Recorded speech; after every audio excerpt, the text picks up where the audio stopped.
নতুন spoken English ক্লাসে সকলকে স্বাগতম জানাচ্ছি। আজকে আমরা শিখব ইউজ অফ হ্যাভিং অর্থাৎ হ্যাভিং এর ব্যবহার। অর্থাৎ কোনো ব্যক্তির কোনো কিছু নিয়ে সমস্যা হচ্ছে বোঝালে কিংবা বাক্যের শেষে ইয়া বা ইয়ে উচ্চারিত হলে হ্যাভিং ব্যবহৃত হয়।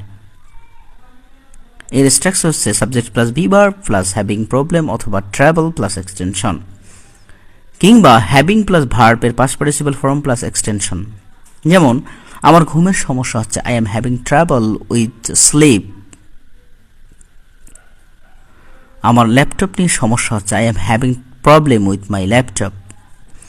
আমি আমার বাইকটি নিয়ে সমস্যায় পড়েছি, I am having trouble with my bike. আমার মোবাইল দিয়ে অ্যাকাউন্ট ভেরিফিকেশন করতে সমস্যা হচ্ছে, I am having trouble verifying with my mobile.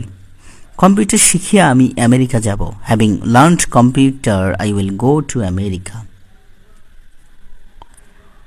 এ মাসের বেতন পেয়ে আমি একটি মোবাইল কিনব, having got salary in this month I will buy a mobile.